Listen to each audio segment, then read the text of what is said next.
Sit. Good. We always have her sit first. Release her from a calm sit stay. No, make sure that she really does wait. She has a tendency to jump the gun. Make sure that, and see, when she did, I said no, and I just did a little tiny pop like that. You don't want to do it very hard. She's very sensitive. So with your right hand, make sure she waits till you pat her chest and say, go to your mat. And then when she gets there, you say down. And if she does that perfectly like that, you can, good, reward her. And all I did, since she's so long, this is the biggest mat I have, but she's such a big dog, I just kind of like walked into her. The tips of my boots touched her toes and she backed up. So you don't have to do anything that's rough with her, and you shouldn't do anything, not that you would, but just that you have to be careful that if you're nervous or you know, you're trying to learn this, that you don't do things too quickly or too hard because she's so sensitive. So it's just about little tiny prompts with her, little times that you touch her. It really is all you're going to need. It's just about how you do it that matters. So, good. You can walk around her. This is how we taught her her rock solid downstay that she has now. She learned it here on the mat first. So you can pull on the leash as well. Do things like that. Just little things that, good, that test her downstay, down. If you're ever going to do something that might be difficult for her to handle, you can repeat what you want her to keep doing. Good.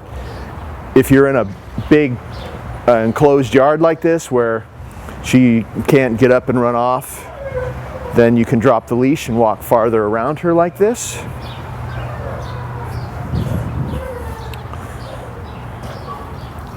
Good. Make sure you do it around both sides because you want her able to handle any kind of distractions on either side. When you're rewarding her, you always take the reward, walk up to her, so you're standing over her like this, reward straight down, and deposit it on the mat like that. Good. She's supposed to wait till you withdraw to take it off the mat.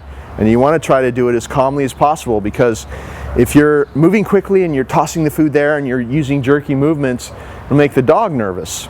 So the whole point of this exercise, yeah, it teaches her a great downstay, but we want her to come out of this exercise being very calm. And the best way to do that is if you're calm as well. So it's all in how you deliver the food. Good, see that? And if she's trying to take food out of your hand, that means she's being reactive. She's not calm, she's not focused, she's not in the moment with us.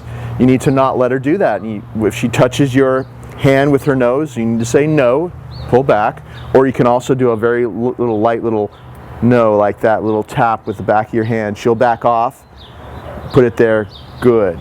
She knows what that means, so if you have to do that, you have to make sure you do that to make sure that she does exactly with you as you see her doing with me. So you can do a lot of things. You can go, like you can go farther away behind her. She's really into insects. I'm going to go out of the camera shot, come back. And this mat exercise, good, works really well wherever you want her to stay in a downstay no matter what, in the presence of distractions. For example, if your driveway is set farther back from the street, you put her to the side like this and distractions would be there, and she notices, looks away, gets rewarded, and we'll be doing that at your house. So it's a great exercise to do. And anytime that she does get up before you release her, you just say no.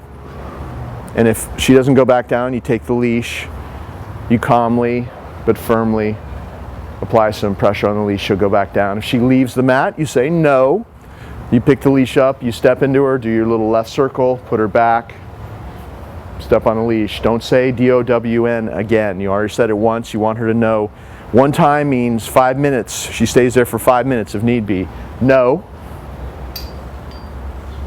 So that's what you're going to do. For some reason she got up.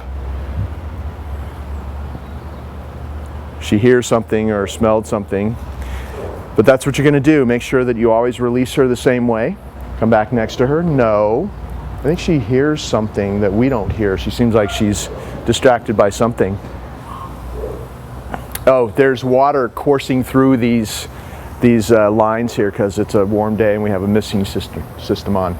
So anyway, when you're going to release her, you're going to step next to her, pat your leg and say, okay. And then make sure that you always end this exercise, sit with a calm sit stay. So she calmly, you can either say okay and walk with her, or you can pat her chest and say, go. Let her be free.